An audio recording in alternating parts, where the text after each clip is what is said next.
Good morning. Good morning po sa inyong lahat. Magandang umaga sa buong Pilipinas at sa bawat isa na makakasama ko sa umagang ito. Maraming salamat sa Panginoon dahil binigyan po tayo ng panibagong buhay at kalakasan na gagamitin po natin sa maghapong ito para sa kalwalatian ng Panginoon. Salamat sa patuloy na pag-share o pagbabahagi ng mga salita at mga videos natin na ito sa araw-araw. Salamat po sa inyong lahat at sa pamagitan nun ay nakakapagbahagi tayo ng salita ng Panginoon sa lahat ng tao. Alam niyo po itong ating devotion na ito, nakakarating po ito sa iba't ibang dako ng mundo.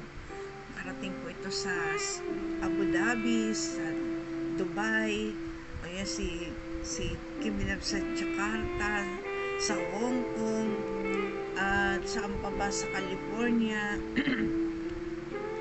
Nakakarating pa sa iba't ibang dako ng mundo ang ating pong devotion. Kaya maraming salamat sa Panginoon kasi nagagawa po natin ang sinasabi sa Matthew 28. Pero maganda kung kayo ay magiging bahagi nito. Una sa Japan at sa ang tawag dito sa China, nakakarating po ang ating mga devotion na to. Kaya in-encourage ko po ang bawat isa na ihayag ninyo sa pamagitan nito ang magbuting balita ng ating Panginoon dahil panahon na para tayo ay magsikilos. Ang kaaway nga ay araw-araw double ang tawag dito, double time sila. Tayo pabanjing pa no? At nagsasabi pa tayo na hindi natin alam yan, hindi tayo nag-aral at minamaliit natin ang ating sarili. Samantalang alam niyo, pag minamaliit natin ang ating sarili, parang sinasabi natin na walang kwenta ang ating Diyos kasi siya ang lumikha sa atin, nilikha niya tayo ayon sa kanyang wangis at ayon sa kanyang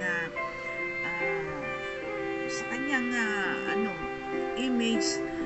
Pag sinabi natin na wala tayong alam, hindi ko kaya yan, wala akong kwenta, at minamaliit natin ang ating sarili, ito ay paglalait din natin sa ating Panginoon. Kaya mga kapatid, natin na ang Diyos ay mabuti, ang Diyos ay mabiyaya, na kahit na tayo ay makasalanan, tayo ay walang lalat. Kita niyo po si Pedro ay hindi naman nakapag-aral yun. Nakita po ng Panginoon yun na mangingisda, pero hindi po siya nilait ng kanyang mga kasama at naging isa siya sa prominent disciple ng ating Panginoon. Kaya huwag po natin sasabihin na tayo ay maliit o walang karapatan magsabi ng kabutihan ng Diyos. Ang Diyos ay mabuti sa lahat ng tao. Kahit nga sa hindi naniniwala sa Kanya ay napakabuti niya. Kaya wag po nating aabahin ang ating sarili. Pagkus ay ipakita po natin na tayo bilang mga anak ng Diyos ay may kakayanan kahit magbahagi ng salitang ito ng ating Panginoon. At sa umagang ito, bago po tayo magpatuloy, ay hayaan nyo na tayo muna ay tumulog sa ating Panginoon at tayo ay manalangin. Hallelujah! Panginoon, maraming salamat sa buhay na pinagdaloob mo po sa amin sa araw na ito. Buhay na punong-puno ng kalakasan na nanggagaling sa iyo.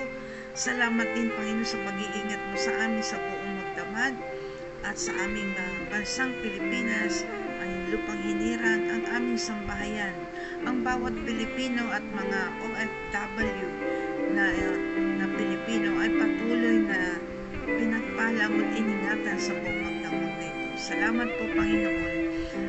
At binigyan mo kami ng panibagong pagkakataon upang kami ay magawa namin ang mga bagay na dapat namin gawin ayon sa iyong utos at ayon sa iyong kalooban. Pagpalaan mo po ang gawain na ito, ang aking mga makakasama sa devotion na ito. Ikaw po ang patuloy na magturo sa amin sa pamagitan ng bigyan mo po kami ng mas malalim na pangunawa sa iyong mga salita at patuloy ang Diyos na maluwalhati ka.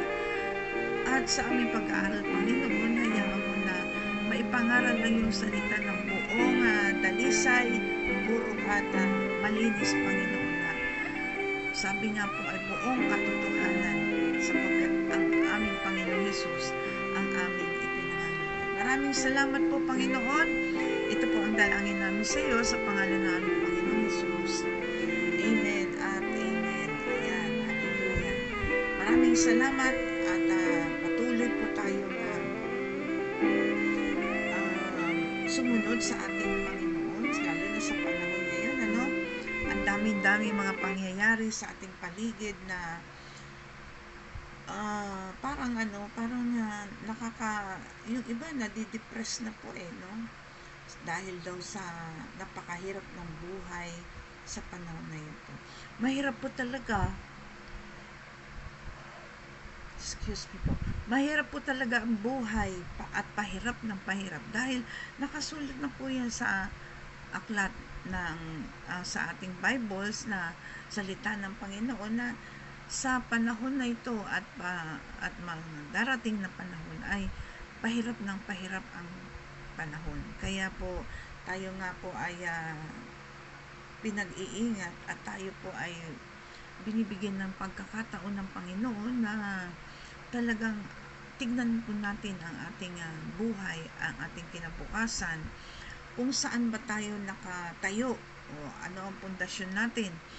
Kaya makikita po natin doon sa ating pundasyon kung tayo ba ay makakarating doon sa pangako ng Panginoon o hindi natin mapupuntahan yun. Kagaya rin po ni Moses, pero si Moses po ay nasa piling ng ating Panginoon. Nung siya ay kunin ng Panginoon, doon po ang Panginoon mismo kumuha sa kanya doon sa bundok. Hindi nga nakita yung niya. Pero nangako ang Panginoon sa kanya na sabi niya ay makikita niya ang lupang pangako. Makikita lang niya pero hindi niya matutuntungan, hindi niya mapupuntahan, hindi po niya mararating. Pero tayo po, ang pangako po ng Panginoon sa atin, kung tayo po ay nakipagkaisa sa ating Panginoon, ay makakarating po tayo at makakapasok sa kaharian ng Diyos. Kung tayo po ay naging tapat na lingkod ng Diyos, ay tayo po ay makakarating doon sa lupang pangako ng Panginoon. Asamin po natin yun at patuloy nating pag-aralan ang mga salita ng Panginoon. Tayo po ay nandito pa rin sa Lucas. Nasa Lucas chapter 1 po tayo no? Mula sa verse 8 hanggang verse 25. Ito po yung pangyayari doon sa loob ng templo kung saan ay nag-aalay ng incense ang isang priest para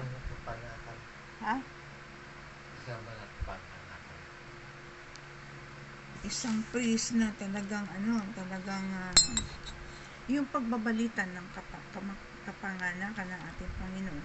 Ito po yung pagbabalita rin ng kapanganakan ni John the Baptist at ng ating Panginoon, no? Pero si John the Baptist ang pinag-ukulan ng pansin dito sa bahaging ito.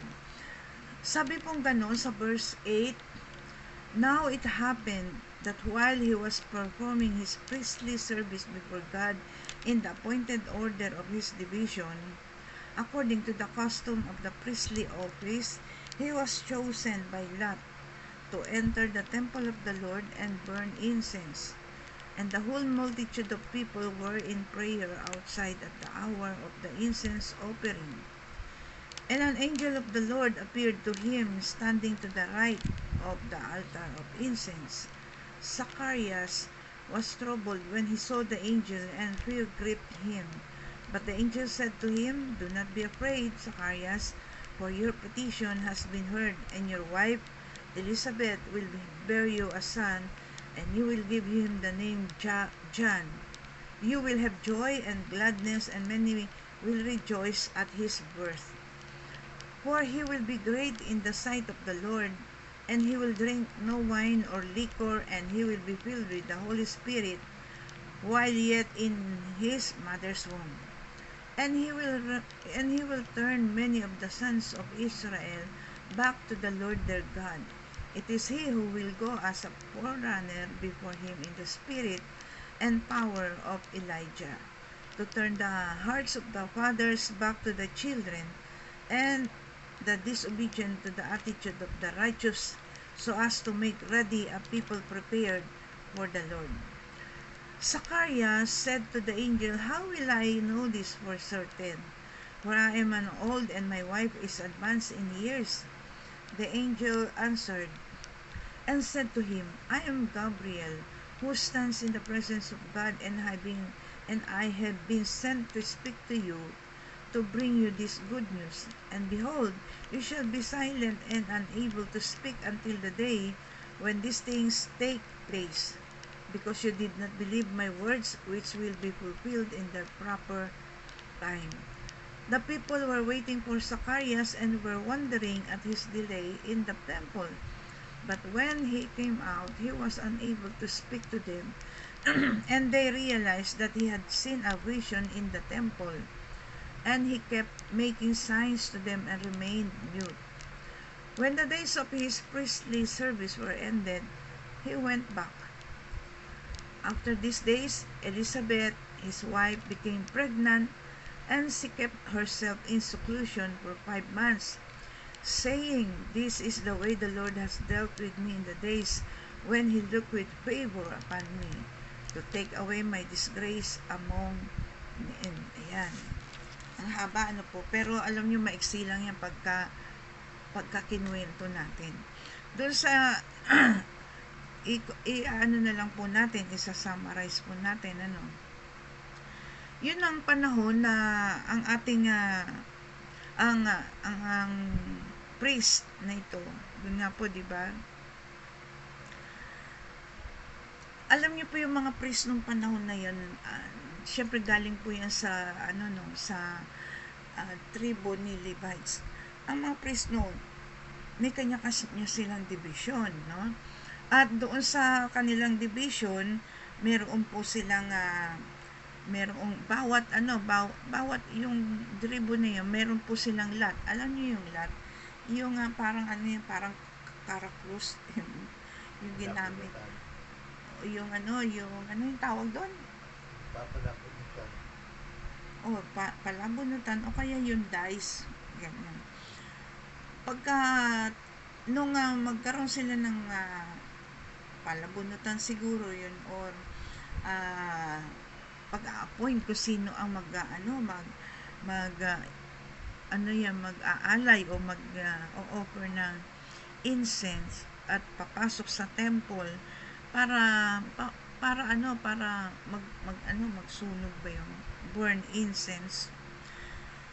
At doon sa loob yun ng Holy of Holies, no? At ginagawa yun ni Zacharias kasi siya po yung na-assign doon sa pagkakataon na yun.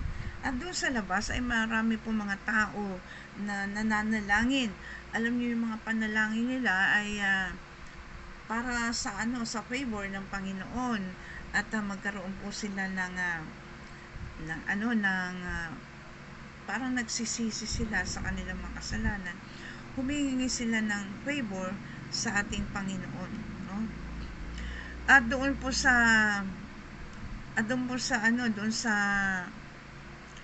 loob, o sa loob, nandun po si Zacharias, at nandun po siya, ay may nagpakita ang angel sa kanila. So yung angel ay nakatayo doon sa kanyang kanan, at natakot po itong si Zacharias, kasi pagka sila nakakakita ng angel ay natatakot sila. At sabi ng angel, ay huwag ka matakot, sabi niya kay Zacarias. Dahil yung petition mo, ano bang petition ni Zacarias? Ang kanyang petition ay magkaroon ng anak. Ayan. Sabi ganun ay magkakaroon ka ng, ay yung petition mo ay narinig ng Panginoon at pinagkaloob niya to. At ang anak mo ay tatawagin John. At magkakaroon ng napaka saya at katuwaan ang marami at magre-rejoice sa kanyang kapanganakan. Dahil siya ay napaka-great o dakila sa mata ng ating Panginoon. At ito po ang kondisyon, pag ipinanganak na si John, hindi siya pwedeng uminom ng alak, kahit anong alak. At siya po ay mapupuspos ng banal na espiritu kahit nandun pa siya sa loob ng tiyan ni Elizabeth. Makikita po natin yan mababasa po natin yan sa panahon na nagkita si Elizabeth at si Mary. At ano ang magiging misyon ni John? Ibabalik ni John si John ang magiging forerunner or tagahanda ng daan para po sa ating Panginoong Jesus. Siya ay mapupuspos ng banal na espiritu at magkakaroon po siya ng kapangyarihan ni Elijah. Yan. Kapangyarihan upang ibalik ang bawat puso ng mga batang ito sa kanilang mga magulang o sa ama. Yung mga disobedient, yung mga pasaway ay magkakaroon ng attitude ng righteousness, magiging makatuwiran po sila at ihahanda niya ang daan ng ating Panginoon. So doon po sa loob ng Holy of Holies pa rin, alam po ninyo si Abraham at si Sarah. Ang tanong ni Zacarias, paano mangyayari yan? Matanda na ako at si Elizabeth ay advanced na rin o matanda na rin. And at ang sagot ni Gabriel, si Gabriel po kasi yung archangel, yung messenger na galing po sa ating Panginoon sa langit. At nakatayo, sabi ni Gabriel, I am Gabriel who stands in the presence of God, and I have been sent to speak to you and to bring you this good news. Ayan, siya daw ang nakatayo sa presensya ng Panginoon. Siyempre, nandun po yung nasa Holy of Holies siya At siya po ay nakatayo sa nakatayo siya dahil sinugo siya ng ating Panginoon upang dalhin yung magandang balita na yon sa kanya. At dahil si Zacarias ay hindi naniwala, noon si Abraham at saka si Sarah ay tumawa, di ba, nagtawa.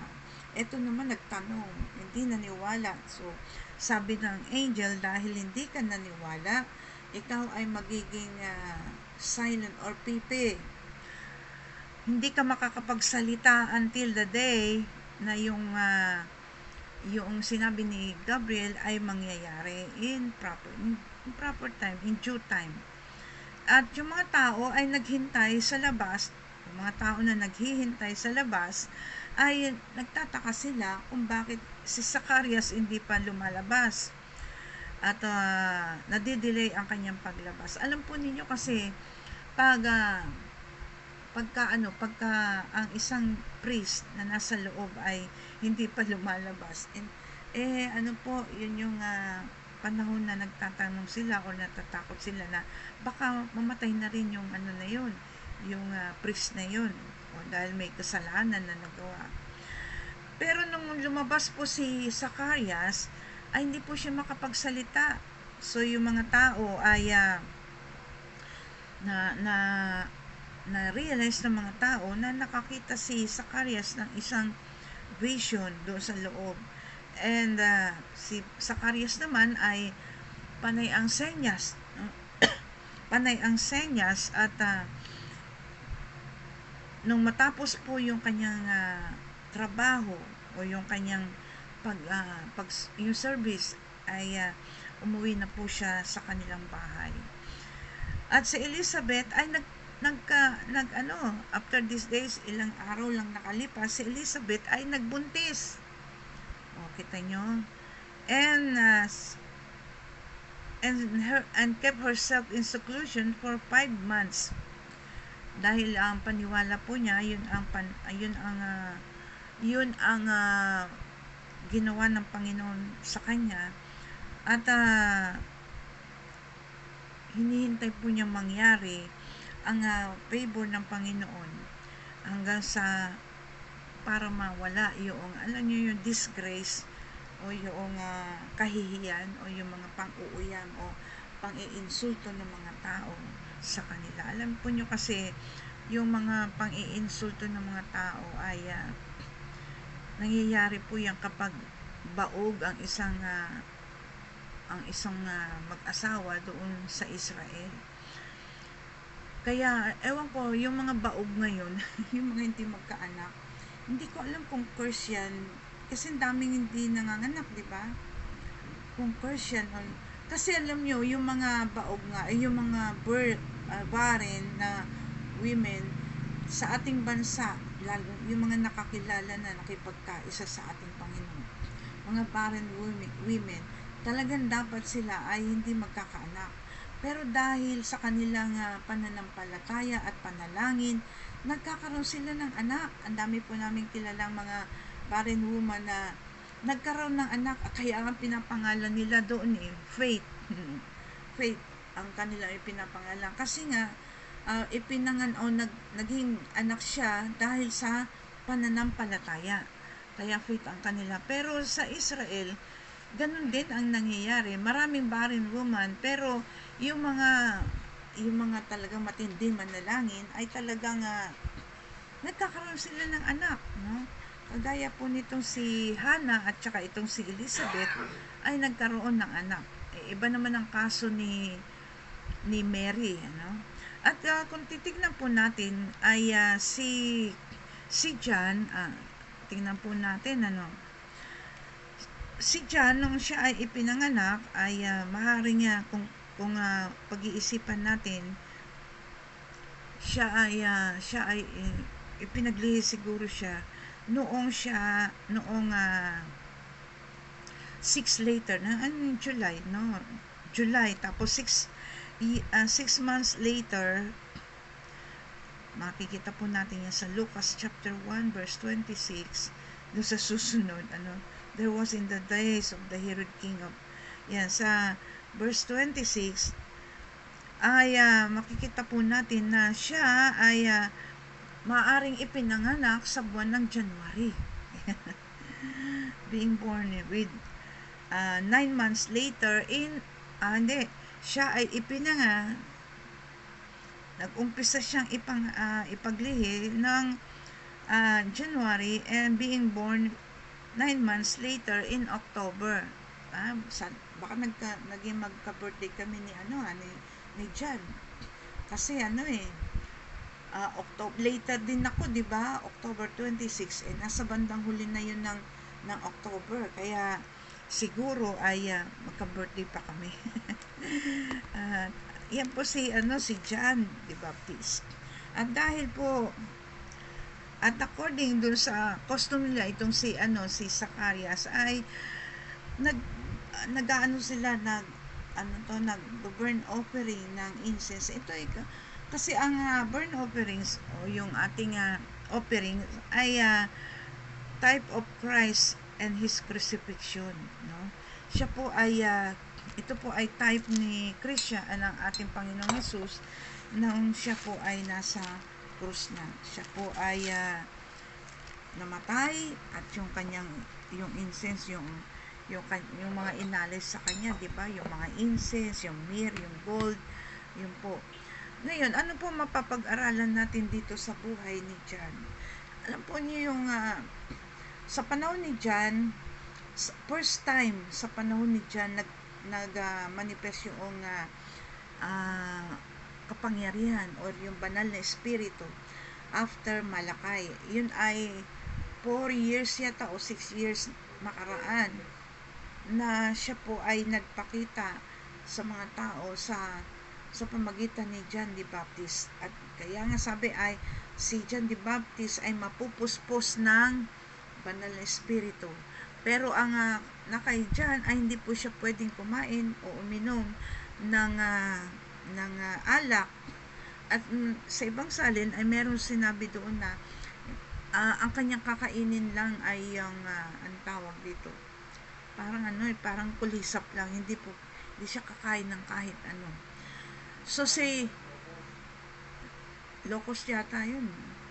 So si John ay nabuhay siya para sa paghahanda ng pagsilang ng ating Panginoon or pagmi-minister ng ating Panginoon. At si John ay naging kagalakan kasi si John ang nagbabalita ng magandang balita ng kaligtasan at ipinakikilala niya ang ating Panginoong Jesus. Doon niya ipinakikilala nung siya ay nagmi-minister na. Anong sabi niya doon sa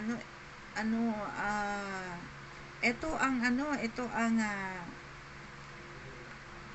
alay ng Panginoon, ito ang ating kaligtasan, ganun. At marami pa siya, sinabi pa nga na may nagtanong sa kanya na siya ba ang Kristo? Sabi nga niya, hindi nga siya karapat dapat na magtali ng sandals ng ating Panginoon. So, ang dami niya mga proclamation na ipinapakita o sinabi na ang ating Panginoong Jesus ay ipinaghahanda niya ng daan para sa pagmi-minister ng ating Panginoon. Hanggang sa siya ay napugutan ng ulo, nakulong muna dahil nagalit si Herod sa kanya, no? Dahil yung katuwiran ng Diyos ay patuloy na pinapahayag ni John. Kasi nga itong si Herod ay inasawa yung asawa ng kanyang kapatid. So nagagalit si Herod at saka si Herodias. Kaya nga ipinakulong si John at pagkatapos ay hiningi ni Herodias ang ulo ni John the Baptist at doon po nagwakas. Pero makita po natin na si John ay meron din mga disciples. Si John ay sinundan din ng maraming disciples at naniwala po sila at nagtiwala kay John. Naniwala po sila sa pangaral ni John. Hanggang itong mga disciples nito ay naging disciple din ng ating Panginoong Jesus. So, makikita po natin ang trabaho ni John. Makikita po natin kung paano si John ay nagtrabaho para lang ihanda ang daan sa pagmiminister ng ating Panginoong Jesus. Sa ating kapanahunan, marami pong tinawag ang Panginoon. Marami pong mga itinalaga ang Diyos para sa ganun ay ihanda ang muling pagbalik ng ating Panginoon. Ngayong panahon na to ay hindi na darating ang ating Panginoon katulad ng kanyang pagdating noon na isang servant, isinilang siya sa isang sabsaban, napaka-humble servant. Hindi na po yun ang kanyang papel pagdating niyang muli, pagbabalik niyang muli.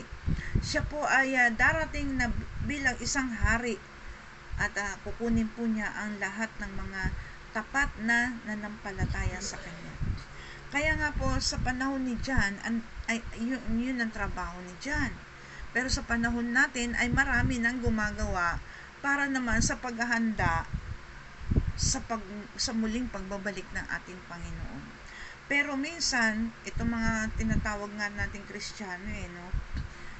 Madalas ang mga Kristiyano at karamihan sa mga tinatawag na Kristiyano ay ayaw magpaturo, ayaw sumunod sa mga bilin o sa mga turo ng ating mga John the Baptist ngayon.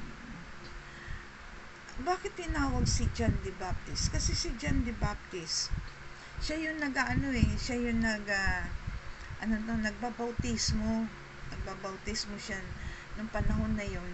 Siya ay nagbabautismo ng mga taong naniniwala at nananampalataya sa ating Panginoon.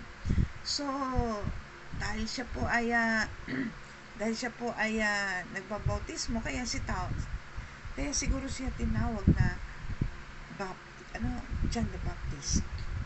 At siya pa nga ang nagbautismo sa ating Panginoong Hesus sa Ilog Jordan. So sa panahon natin ngayon ay talagang marami na ang naghahanda, nangangaral sa paghahanda ng muling pagbabalik ng ating Panginoon. And ang dami pong ang dami pong mga ngaral, pero minsan yung mga nangangaral ay hindi naman lahat ay tama ang kanilang pangangaral. Kagaya ng mga relihiyoso, no?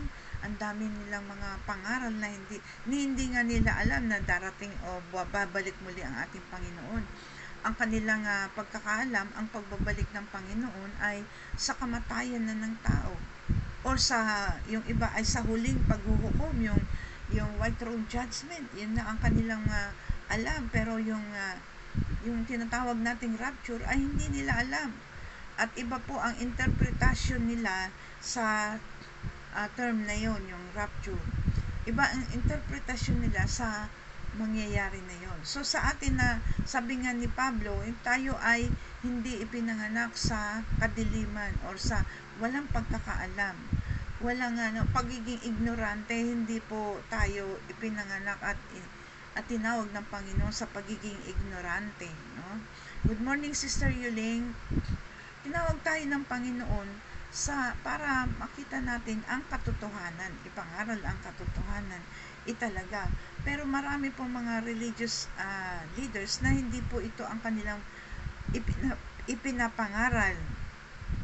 Iba po ang interpretasyon nila. Pero sa ating mga tinatawag nating Kristiyano, mga born again, alam natin na ganun po ang mangyayari, na darating yung may rapture, pero marami pa rin hindi nila alam o hindi nila naunawaan kung ano ang rapture.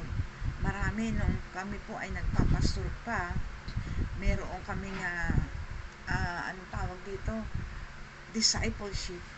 Abay, hindi nila alam, ang tagal na nilang Kristiyano, tinatawag nila sarili nilang Kristiyano, hindi nila alam kung ano ang mangyayari sa panahon na yun.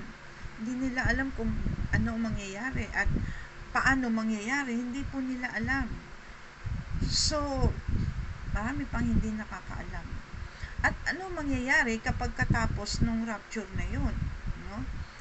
Hindi pa rin nila alam. At ano mangyayari kapag ang mga tapat na lingkod ng Panginoon o disciple ng Panginoon ay inakyat na sa kaharian ng Diyos, hindi rin nila alam ang mangyayari. Kaya nakakalungkot kasi sa panahon natin, ang dami-daming interpretasyon tungkol sa pagbabalik muli ng ating Panginoon, yung paghahanda. Dito sa Bible ay isinulat na dito yung paraan ng paghahanda sa ating Panginoon, yung prepare the way, di ba? Para sa pagmiminister, para sa pangangaral ng ating Panginoon, ay isinulat na rito. At si John ang naghanda. Biruin niyo, si John lang ang nangaral ng salita ng kaligtasan ng panahon na yon. At dahil inihanda ni yung kumbaga sa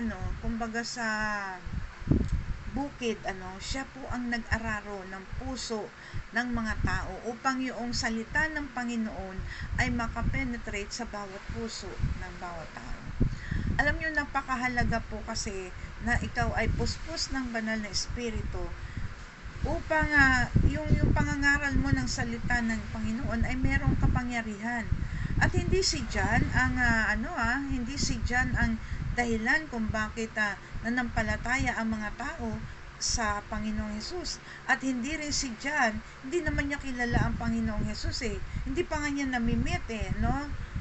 Pero si John ay nagsasalita ng mga bagay bilang pagpapakilala sa ating Panginoon. At sino gumagawa nun? Ang banal na espiritu. At sa bawat pangangaral ni John ay makikita din yung kapangyarihan ng banal na espiritu dahil kumikilos ang banal na espiritu sa buhay ni John. Puspos nga Ibig sabihin ng puspos ay umaapaw ang kapangyarihan ng banal na espiritu at nagkakaroon din ng miracle at mga himala ang ministeryo ni John the Baptist. Kaya nga sa atin, tayong mga mangangaral, kung tayo po ay talagang puspos ng banal na espiritu, meron po tayo mga makikita sa atin ang kapangyarihan ng Diyos. Makikita po natin yung mga himala ng Diyos na minsan nga magugulat ka. Marami po kaming patutuo tungkol dyan, pero minsan alam nyo, kasi ang mga tao hindi ko malaman kung sila ba'y naiinggit or talagang hindi sila naniniwala hanggang kasi 'di ba kasabihan nila ng mga tao, to see is to believe. Kahit ikwento mo sa kanila, ipangaral mo sa kanila kung anong kapangyarihan meron siya. Sabi ko nga, kung anong meron ng Panginoong Hesus, meron din tayo, pero hindi sila maniwala. Hanggang ngayon ay ang mga tinatawag nating mga Kristiyano, siguro, yun lang ang kanilang trabaho. Dahil kung di sila naniniwala, sabi nga ni Angel Gabriel kay Zacarias, gagawin na silang pipi. Anong ibig sabihin ng pipi? Hindi na sila magsasalita ng tungkol sa kapangyarihan ng Diyos. Wala pong pagkakataon sa buhay nila na maipakita ang kapangyarihan ng ating Panginoon. Dahil hindi po sila naniniwala. Kasi ang ang kapangyarihan po ng Banal Espiritu ay nahahayag lang kapag ikaw ay nananampalataya. Kapag ikaw ay tagasunod ng ating Panginoon at ikaw ay kaisa ng ating Panginoong Hesus. Hindi mo papaniwalaan kung walang ang Banal Espiritu sa iyo. Sa aming buhay ni Pastor Greg, napatunayan po namin ang katotohanan ng himala ng ating Panginoon. Greg, dyan pambiling pansit. Kagaya po nitong huli lang, itong huli lang, meron ako ipinagpipray na, Lord, yung favor mo, kasi, alam niyo po, ganito, kapag merong himala ng gagawin ng Panginoon, sa pamagitan mo, sasabihin niya sa iyo, ganito gawin mo, or ito ang ipag-pray mo, ganon. Sinasabi yan ng Panginoon o ng Banal Espiritu. Itong huli ay may pinagpray ako na nilalakad niya, hindi siya makatrabaho sa ibang bansa kasi kailangan niya ng permit para magtrabaho. 3 beses ko lang yatang naipag-pray, pero naipag-pray ko po siya sa pagka wala akong ginagawa at ako ay minsan ay nagko-concentrate sa prayer, kausap ko palagi ang Panginoon. At sabi ko sa Panginoon, syempre sinabi sa akin ng Banal Espiritu, Panginoon, sabi ko, ko yung permit, sabi ko yung favor mo, Lord, na matapos na yung kanyang mga nilalakad para magkaroon na po siya ng permit para makapagtrabaho na.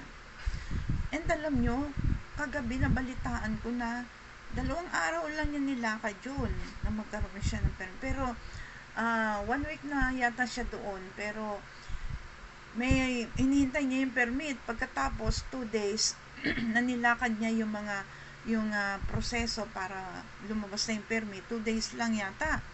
And kagabi nalaman ko na may permit na siya at nakapagtrabaho na siya nung gabi na yun. Ang galing ng Lord, di ba?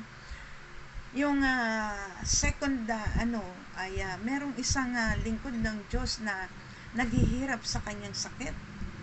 Naghihirap sa kanyang sakit at syempre yung kanyang mga mahal sa buhay, ayaw niya namang pumanaw itong kanilang mahal sa buhay na ito. Kaya lang, ay hirap na itong mahal nila sa buhay. Kasi ilang taon na nahirapan. Bago pa nagkaroon ng pandemic yun Pagkatapos, sumobra or malubha na ang kanyang kalagayan noong 2022 at umakyat ng 2023. Syempre, kahit naman sino, ayaw niya mawala yung kanyang mahal sa buhay, di ba? Hindi naman syempre, naniniwala sila na ito ay papunta sa kaharian ng Diyos. Kaya lang, alam po ninyo yung ilang taon mong kasama yan at sanay ka na sa Kanya at ang dami niyang ginawa para sa iyo at sa iyong pamilya. sa Panginoon, ang dami niyang ginawa. At talagang napakalaking asset po siya sa ministry ng Panginoon at sa kanyang pamilya. So, siyempre maintindihan po natin na ayaw natin siyang mawala. Ako nga nalulungkot ako kapag naalala ko siya no? At dumating yung itong 2023, ayaw pa rin ng kanyang mahal sa buhay, ng kanyang asawa na kunin siya ng Lord o pumanaw. So, nung dalawang Sunday ko lang siya nadalaw at pinag-pray. Yung unang Sunday na dinalaw ko siya ay medyo malakas pa siya. Lumalakad, tumatayo, nagsasalita, no? Kaya lang din na siya nakakatulog at hindi na siya nakakakain. Pero yung lakad niya kailangan may alalay siya. Alalay siya ng dalawang kamay, no? Magkabila, kanan at kaliwa. At kailangan ay talagang asikasuhin siya, alagaan siya. Dahil sinabi rin ng doktor sa mahal niya sa buhay na iuwi na lang at doon na lang siya alagaan. Kasi sa hospital, ang laki nga naman ng gastos, sa hospital. Pero alam niyo, yung gamot na ibinigay sa kanya, na iniinom niya, grabe. Ang mahal, pagkatapos hindi mo makikita ito sa lahat ng area, sa lahat ng mercury drug. Iilan lang. Pero mo yung anak niya nakarating ng Caloocan para hanapin lang yung gamot. Nakarating sa paghahanap ng gamot na yun. Pangalawa, yung unang Sunday, ayaw pa ng wala naman sinasabi sa akin ng Lord na ipag-pray ko siya dahil para umuwi na siya, di ba? Pero yun nga, syempre malakas pa, may pag-asa pa ang kanyang mga mahal sa buhay, may pag-asa pa na siya ay lumakas. Kaya pinag-pray ko ang kalakasan niya, ang panggalingan. Syempre, kailangan maging malakas kahit buhay ka. Malakas ka dapat dahil kung buhay ka, wala ka naman lakas. Di ba? Lagi ko sinasabi, walang kwenta ang buhay kung wala kang lakas. So, may pag-asa kasi may nakakalakad, nakakapagsalita, nakakatayo, So, nung second Sunday, pagkatapos ng Sunday service, pagdating namin dito sa bahay, anong ba yung ginagawa ko? Ay biglang tumawag yung kanyang asawa at sinabi na dalawin namin siyang muli doon na sa ospital at ihatid na siya ibigay na siya sa Panginoon, pag-pray na siya sa Panginoon. Tawag nga na niya doon anointing ko daw yung at kailangan ko na pastore yung anointing mo, sabi niya sa akin. So, naintindihan ko na kung ano yung sinasabi niyang anointing. So, pumunta kami agad-agad doon sa hospital at nakita ko po siya na wala na talagang pag-asa na mabubuhay pa siya kasi maliban na lang talaga na buhayin siya ng Panginoon. Pero, sinabihan na ako ng Panginoon bago pa ako pumunta doon yung Sunday na unang dalaw ko, kinabukasan, Monday, dinala siya sa ospital. Kaya yun, sabi ko, hindi na talaga siya mabubuhay. Ibigay na lang talaga siya sa Panginoon. Yung Sunday na yun, yung second Sunday, ay nakita ko po siya na hindi na siya nagsasalita, nakahiga, kumikilos siya, pero pabaling-baling lang. So, naawa po ako, naiyak nga ako kasi nakita ko yung kanyang hirap. Siyempre, yung kanyang mga mahal sa buhay, nakahanda na ibigay siya sa Panginoon. Kasi siyempre, hirap na yung kanilang yung kanilang member ng pamilya. Hirap na. So, pinag-pray ko po siya, kinausap ko na sabi ko nga ay umuwi na lang siya sa Panginoon kasi mas maganda ang buhay niya doon, mas masaya siya doon, wala nang sakit at wala nang paghihirap at hindi niya na mararanasan yung hirap na darating sa mundong ito. Ayos na ang pamilya mo, handa na sila. Excuse me po. Handa na sila, sabi ko, okay na sila, kaya pwede ka nang umuwi umuwi sa ating Panginoon. At nakahanda na rin ang Panginoon na salubungin ka, miss na miss ka na ng Panginoon, sabi ko. So, yung pinag-pray ko siya bago kami umalis. Sabi ko doon sa kanyang, yung anak yata niya, yung babae, sabi ko, hanggang bukas lang po siya, sabi ko. So, umalis na kami ni Pastor Greg. Alam niyo, para rin akong doktor. Ang mga doktor kasi ayaw nila na namamatayan sila ng pasyente. Umaalis agad sila pag alam nilang papanaw na yung pasyente nila, aalis na sila at sasabihin na nila. Pero yung napapanood ko naman, idinideclare pa nila yung anong oras Pero dito sa Pilipinas ay parang napansin ko yung gano'n na hindi nila binabantayan yung kanilang pasyente hanggang mawala. Umaalis na sila. Pagkatapos, ako din, umalis na rin. Umalis na ako. Hindi ko hinintay na mawala siya. Ayoko makita. Ang lungkot kasi, di ba? Ako nga nalulungkot hanggang ngayon kapag naalala ko siya. At naalala ko rin yung kanyang pamilya, kung ano ang nangyayari at ano ang buhay nila ngayon. Maganda ang buhay nila. May kaya sila. Kaya lang, syempre, yung emotion nila, di ba? Yung emotion nila ay very emotional sila sa mga panahon na ganito. And yung oras na dumating kami doon, yun din ang oras na pumanaw po siya. Kinuha na po siya ng Panginoon. Hindi naman ako nagulat kasi sinabi ng Lord na ganun ang mangyayari. Hindi rin kami nagulat ng mga pamilya niya kasi yun na yung prayer din nila yun no? So, ang mga nagulat, yung mga akala nila ay lalakas pa siya. Kasi nga, before that, malakas siya, tsaka ang sigla-sigla niya Bigla siyang ginupo ng sakit na yun. Kaya, sabi ko nga po, marami pang mga himala. Yung pagpapatigil ng ulan, ay ginagawa ko po yan. Bakit? Kasi naniniwala po ako na ang Panginoon, kung anong meron ang Panginoong Hesus, meron din tayo bilang kanyang mga tagasunod at bilang kanyang pinili. Kaya nga po ito si John the Baptist, kung ano ang meron ng Panginoon, meron din siya. Although hindi pa sila nagkikita ng Panginoong Hesus, ay meron na siyang kapangyarihan. Kaya nga po tayo na mga nagsasabing Kristiyano, gamitin po natin yun. Dahil yun ay para sa atin. Pero ito rin ay paghahanda sa muling pagbabalik ng ating Panginoon.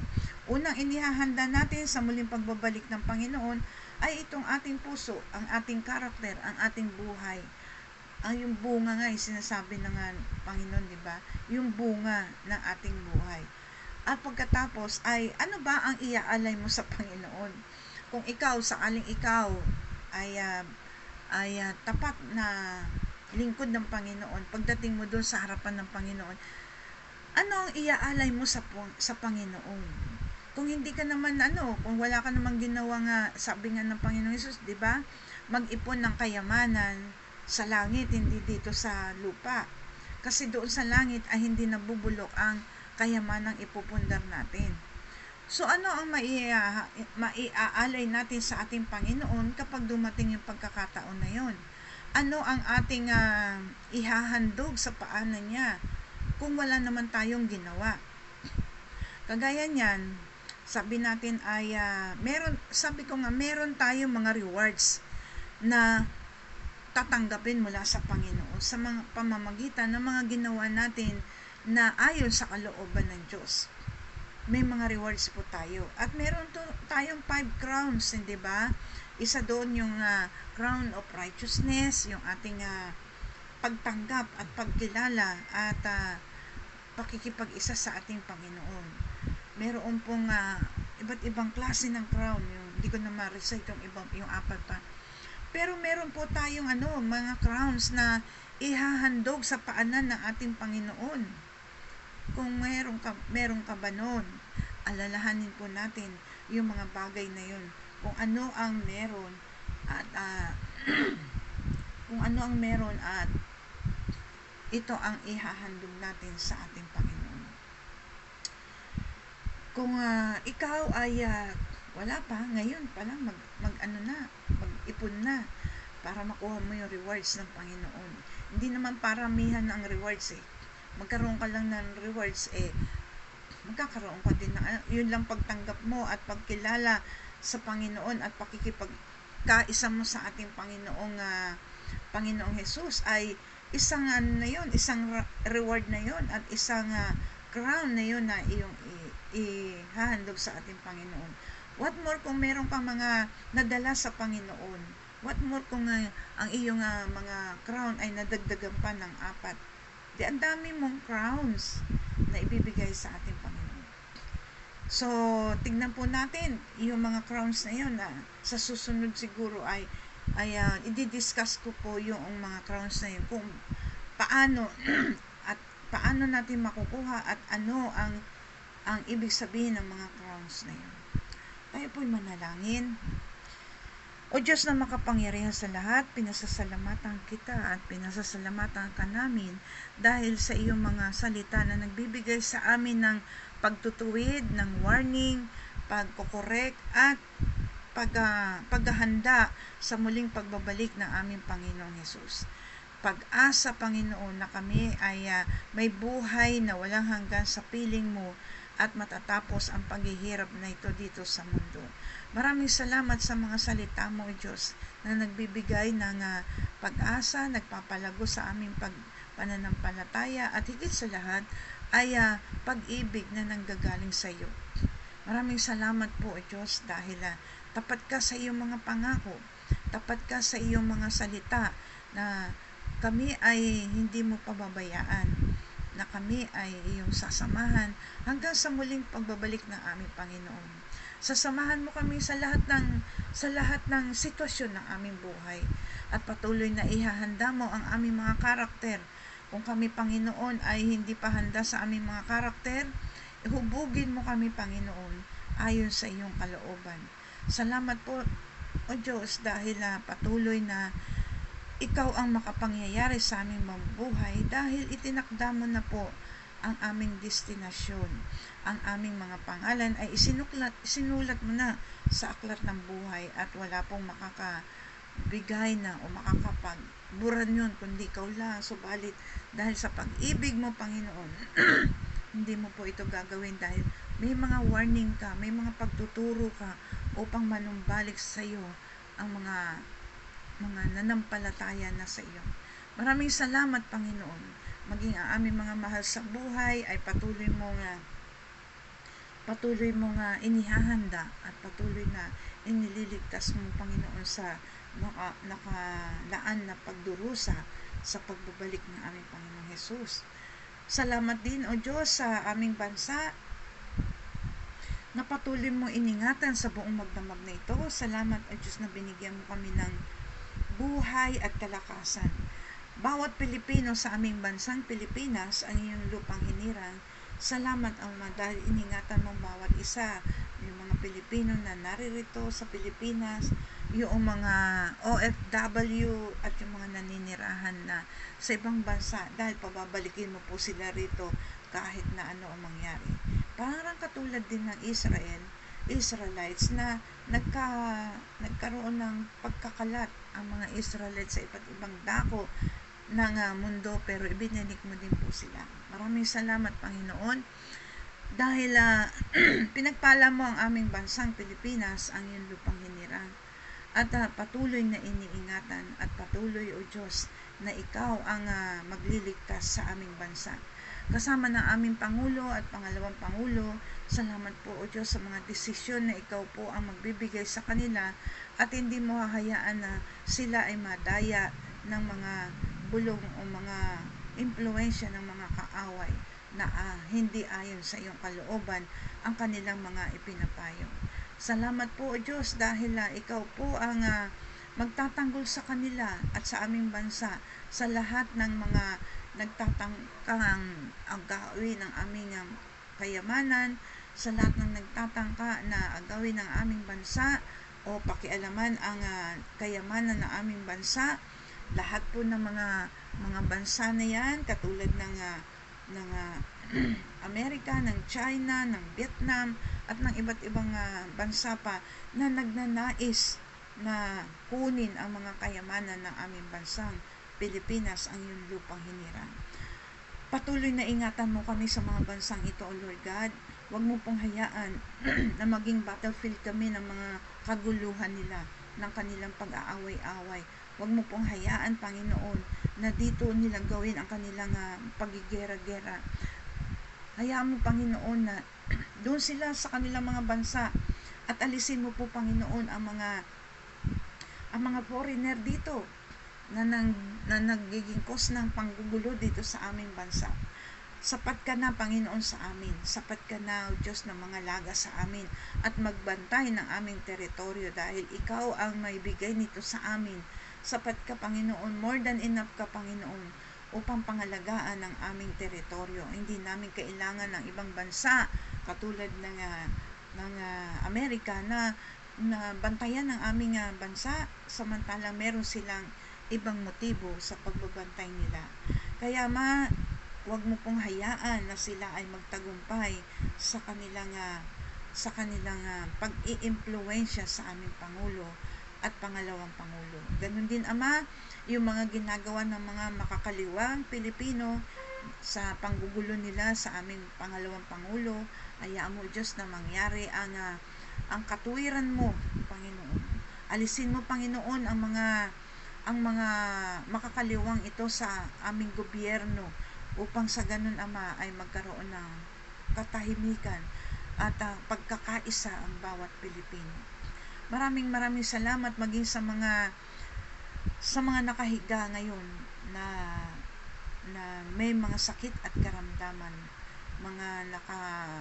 mga hindi nila makita o hindi nila maranasan ang kaginhawahan sa kanilang mga katawan dahil sa banig ng karamdaman.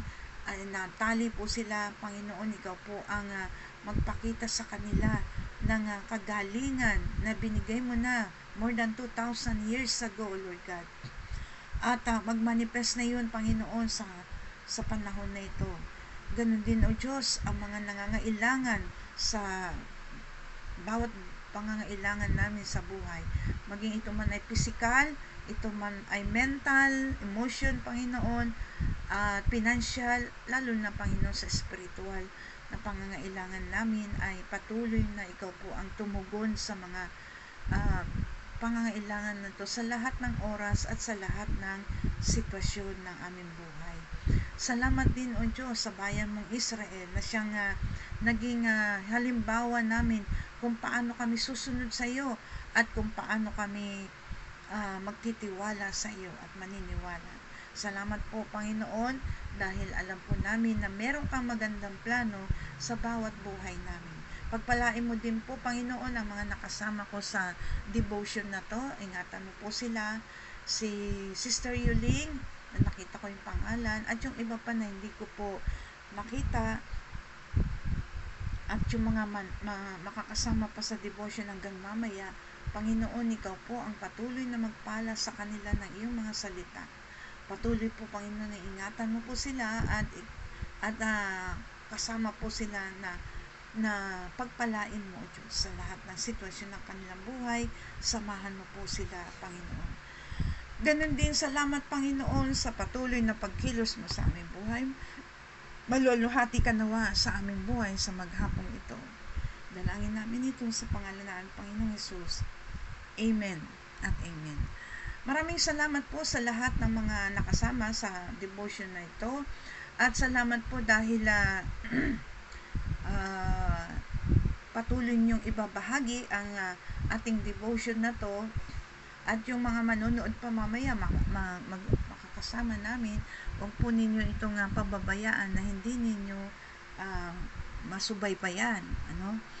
Salamat po sa inyong pagre-react, sa inyong comment, sa pag-share ng devotion na ito.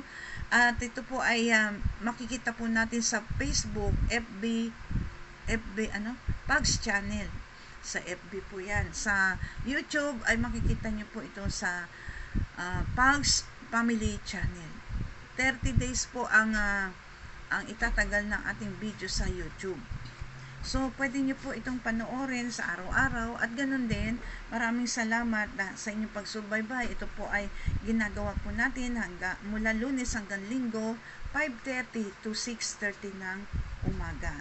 At kung makita nyo po na may bell doon sa loob, pag-share nyo po, sabihin nyo na po, pakisubscribe, no?